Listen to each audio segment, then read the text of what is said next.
Hello, this is the Game Gateway. I'm Ryan here, and we're back with Monster Loves You.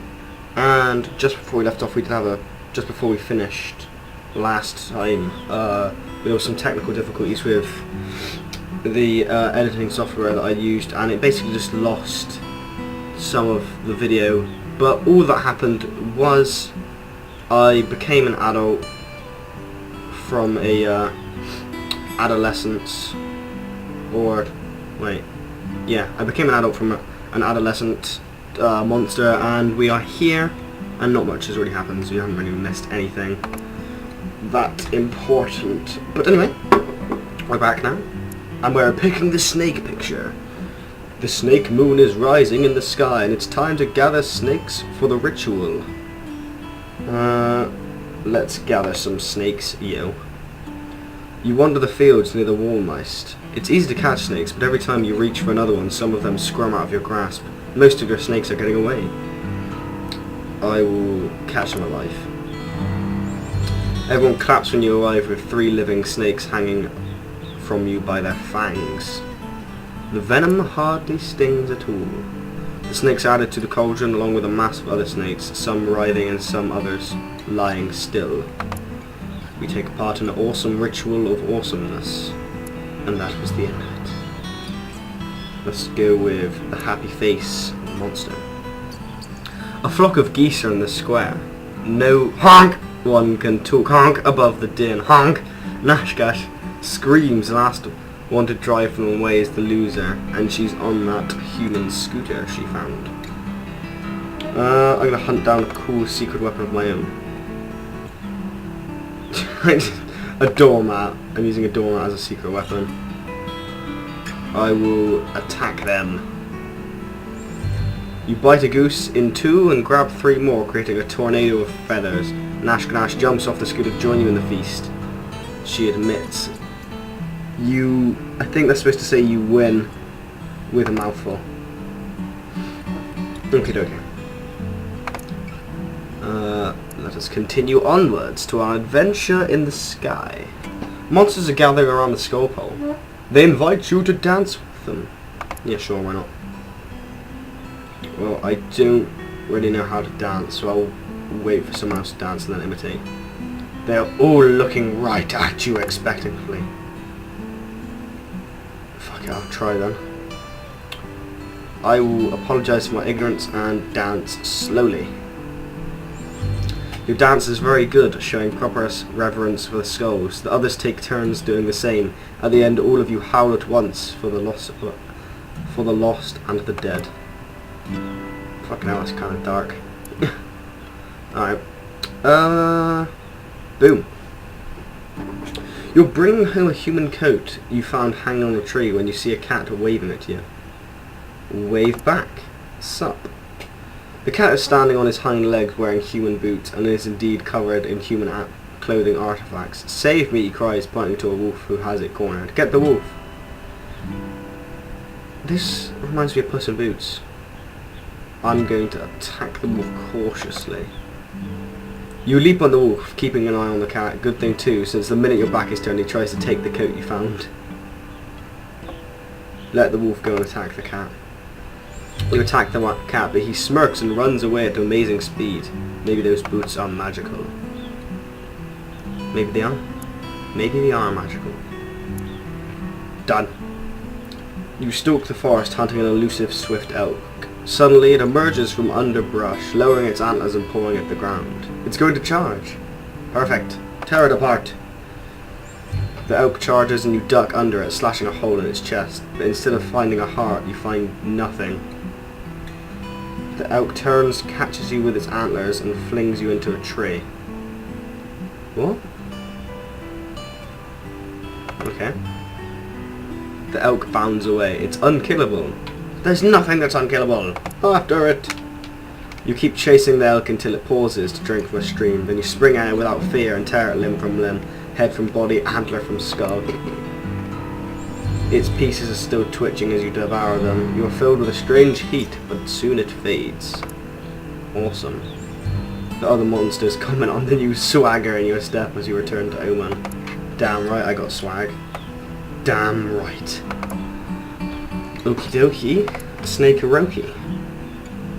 You take the lead on a hunt in the wall mist, but you've become separated from the group. Suddenly, you catch sight of something. There. Where? There.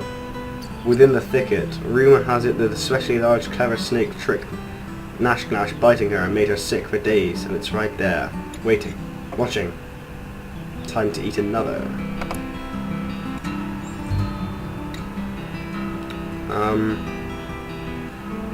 Use yourself as bait. Be the trap. After a warm afternoon in the forest, pretending not to look around, you begin to yawn. You wait for what seems to be like ages. Maybe this is too subtle.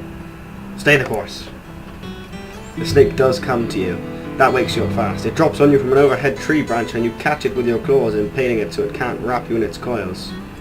Fight! Fight for your life! You let it bite you a few times, counting on your strength to keep you alive. And indeed, the snake dies before you pass out. Amazing. I'm a hero.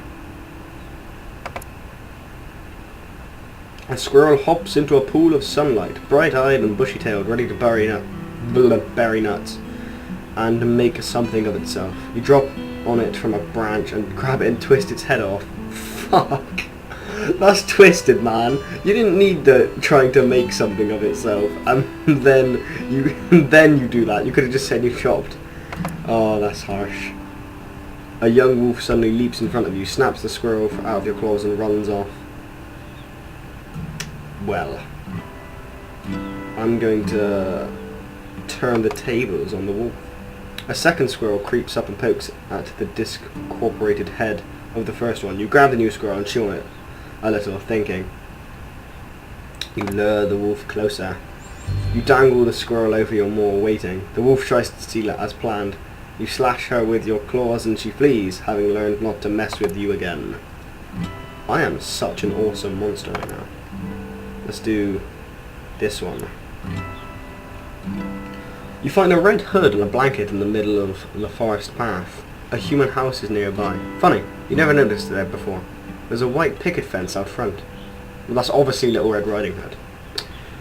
Let us circle the pretty house. There's a great deal of blood in the yard along with a half-dead wolf coughing weakly. Kill the wolf, because I can. You put the wolf down, it coughs weakly, then it dies. Take it home to eat it. You haul the strangely heavy carcass back home. An elder points up a sewn-up gash down the wolf's belly and says it was good work. I'll admit that it was someone else who did it.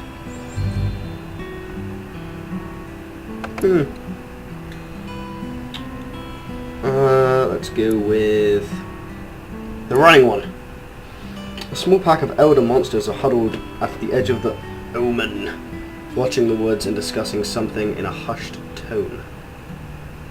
Interesting. Very interesting.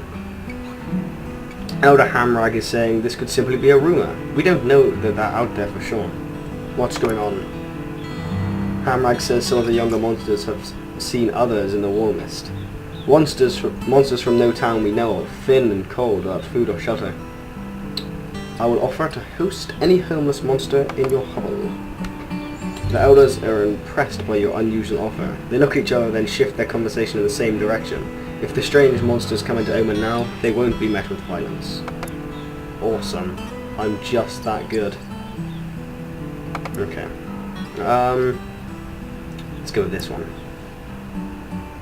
All of Omen is abuzz. Elders glare angrily at everyone, then look back at the broken sign of the town gate. You look down at the little piece of sign you're holding and blush. What did I do? You came back from a hunt. You were so full of high spirits that you jumped up and slapped the sign, and you broke it. Ooh. I will... Oh, I should have read that, crap. I wasn't paying attention. Blistry says I can take care of this. Look, I took a bit of the sign too. I can slip some into Varrock's hair when he isn't looking. Nobody ever believes him since he's always lying and stealing things. Nah, I'll admit. Oh, -1 respect. I was such a good monster. All the gathered elders scowl and punch you in the face because you can. You take solace in the fact that your honour is intact. You messed up, but you told the truth and everyone will remember that. solid. This one. Gobclaws and you are arguing about what to have for lunch. She got to pick last time. Suddenly your favourite food flies down from the sky and perches within arm's reach. The magpie chirps, have either of you seen a cornfield around here? It's tough, but help the bird. Through gritted teeth and a sheen of sweat, you coolly tell the bird where to find a human cornfield. After it flies off, Gobclaws asks why you did it. Explain that one should help anyone who asks, so the favour might be passed along. She nods at you, sage thought. Someday I might need help and that magpie could give it. But we need a real meal of doom and destiny. I am going to have to leave it there, guys. Thanks for watching. This has been The Game Gateway. Like, comment and subscribe if you enjoyed the video. And it has come to my attention that recently our channel has taken a massive improvement of subscribers recently. I'd like to thank all of you, and I really do mean that, because there's no point making videos that nobody's going to watch, you know what I mean? And it has gone up from 100, and I think the number at the moment is 210, but it will probably be, it might be slightly more after this video has come up. But I'd just like to thank you all, and genuinely thank you all for supporting this channel from the very start. And yeah, I'm not very good with thanking people, but yeah, it does mean a lot to me. It really does. I'll leave it there. Cheers, guys. Thanks and goodbye.